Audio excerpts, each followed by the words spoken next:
म्हणजे आयुष्यातला सगळ्यात सुंदर काळ म्हणजे लग्न जमल्यापासून ते लग्न होईपर्यंतचा काळ. त्यातल्या त्यात अरेंज मॅरेज करणाऱ्यांसाठी तर हा काळ खूपच सुंदर असतो. आपल्या होणाऱ्या जोडीदारासोबत भविष्याची स्वप्न रंगवताना या दिवसात त्यांच्यासाठी काय काय करावं आणि काय नको असं प्रत्येकाला होतं. तू माझ्यासाठी किती स्पेशल आहेस हे सिद्ध करण्यासाठी अनेक लग्नाळू मुलं मुली खूप वेगवेगळ्या पद्धतींनी काहीतरी स्पेशल प्लॅन करून त्यांचं प्रेम व्यक्त करतात. मंडळी, पुण्यातल्या अशाच एका युवकाने आपल्या होणाऱ्या बायकोच्या वाढदिवसाला तिला सरप्राईज देण्यासाठी छान प्लॅन केला, पण नियतीच्या मनात मात्र वेगळंच काहीतरी होतं. या मुलानं केलेला प्लॅन दुर्भाग्यानं थेट त्याच्या जीवावरच बेतला. लग्नाच्या आधी होणाऱ्या बायकोसोबत हा तरुण लोहगडावर फिरायला गेला होता आणि तिथे तिच्या समोरच त्याला मृत्यूनं गाठलं. या तरुणासोबत नेमकं काय घडलं ते जाणून घेऊयात या व्हिडिओच्या माध्यमातून. नमस्कार, मी प्रथमेश आणि तुम्ही पाहताय विषयच भारी. म्हणजे 24 वर्षीय तरुण केतन अग्रवाल, पुण्यातील प्रसिद्ध बिल्डर विशाल अग्रवाल यांचा हा मुलगा. त्याचं नुकतंच लग्न जमलं होतं. आयुष्यातला सर्वात आनंदाचा काळ सुरू होता. येत्या नोव्हेंबर महिन्यात लग्न होणार होतं. आपल्या मुलाच्या लग्नासाठी विशाल यांनी जय्यत तयारी केलेली होती. अगदी एखाद्या राजकुमाराचा विवाह सोहळा असावा अशी तयारी होती. केतनच्या लग्नासाठी राजस्थानमध्ये तब्बल 17 कोटी रुपये खर्च करून आलिशान पॅलेस बुक करण्यात आलेला होता. पाहुण्यांना जयपूर येथे घेऊन जाण्यासाठी 2 विशेष विमानांची देखील सोय केलेली होती. इकडे केतन देखील लग्नाच्या तयारीला लागलेला होता. होणाऱ्या बायकोसोबत भविष्याची स्वप्न रंगवण्याचा तो काळ सुरू होता. त्यातच 19 जून रोजी तिचा वाढदिवस आला.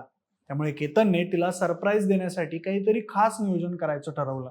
वाढदिवस खास पद्धतीने साजरा करण्यासाठी केतन आपल्या मित्र कुटुंबीय आणि मुलीच्या कुटुंबियांसोबत लोणावळ्याला निघालेला होता.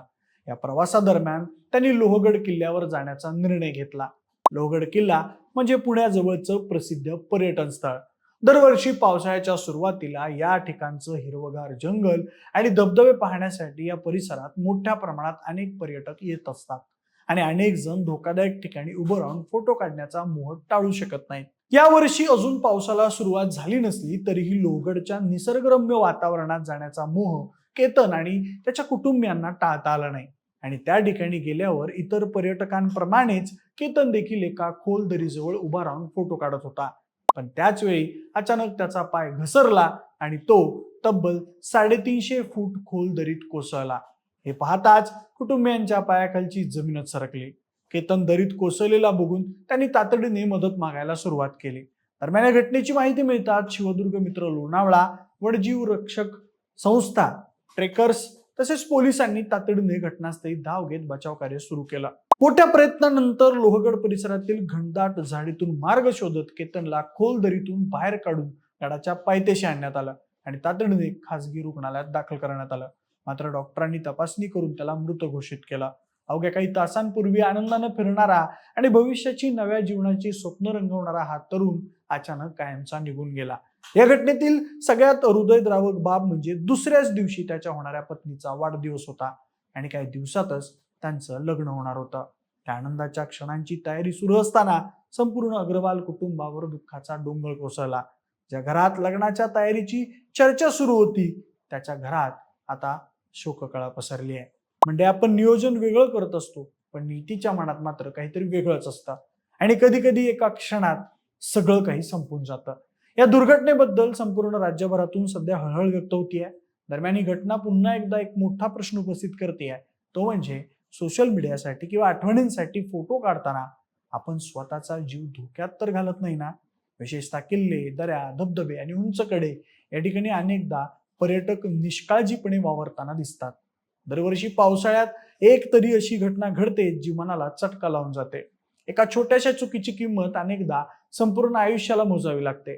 लोहगड, राजमाची, विसापूर, सिंहगड अशा पर्यटन स्थळी दरवर्षी अशा अनेक दुर्घटना घडत असतात. प्रशासन वारंवार सूचना देतं, धोकादायक भागात न जाण्याचं आवाहन करतं, पण अनेक जण त्याकडे दुर्लक्ष करतात. दुर्दैवानं अशा निष्काळजीपणाचा शेवट अनेकदा मृत्यूमध्ये होतो. केतन अग्रवालच्या या दुर्दैवी मृत्यूने एक गोष्ट पुन्हा अधोरेखित केली आहे. पैसा, नियोजन, स्वप्न, भविष्य आणि आनंदाचे क्षण हे सगळं एका क्षणात बदलू शकतं, तेही तुमच्या निष्काळजीपणामुळे. त्यामुळे पर्यटन स्थळी जाताना उत्साहापेक्षा सुरक्षिततेला अधिक महत्त्व देणं हीच काळाची गरज आहे. फोटो काढताना अनेकदा आपलं लक्ष जमिनीकडे राहत नाही, त्यामुळे तोल जाऊन असे अपघात घडतात. मंडळी, एखादा फोटो कमी आला तर चालतो, पण एकदा गेलेला जीव कधीच परत येत नाही, हे लक्षात घेणं गरजेचं आहे. या घटनेवरून अधोरेखित होत आहे. आनंदाच्या क्षणांना गालबोट लावणाऱ्या या घटनेनं परिसरात हळहळ व्यक्त होत असून सगळीकडे शोककळा पसरली आहे. दरम्यान केतनबद्दलची बातमी प्रसिद्ध झाल्यावर सोशल मीडियावर या घटनेची दुसरी बाजूही दिसून येते. कितीतरी लोक कॉमेंट्समध्ये या अपघाताचा संबंध मागे झालेल्या पोर्शे कार अपघाताशी जोडत आहेत. केतन अग्रवाल हा त्या अपघातातील वेदांत अग्रवालचा मोठा भाऊ असून अग्रवाल कुटुंबाला त्यांच्या मागील कर्मांची फळं भोगावी लागत आहेत, अशा आशयाच्या काही पोस्ट सोशल मीडियावर दिसून आल्या. हे केवळ अग्रवाल या आडनावामुळे होत आहे, परंतु वास्तवात या केतन अग्रवालचा पुरुषे प्रकरणातील वेदांत अग्रवाल सोबत कसलाही संबंध नाही आहे. केतन हा सक्सेस ग्रुपचा सीएमओ होता आणि त्याचे वडील विशाल अग्रवाल या सक्सेस ग्रुपचे सीईओ आहेत. या अग्रवाल कुटुंबाचा त्या अग्रवाल कुटुंबाशी कसलाही संबंध नसल्याचं स्पष्ट झालंय. बाकी मंडळी, या दुर्दैवी घटनेबाबत आणि सोशल मीडियावर त्याबद्दल होत असलेल्या चर्चेंबाबत तुम्हाला काय वाटतं ते आम्हाला कमेंट्समध्ये नक्की सांगा. सोबतच आपल्या विशेष भरीच्या YouTube चॅनलला सबस्क्राईब करायला अजिबात विसरू नका. धन्यवाद.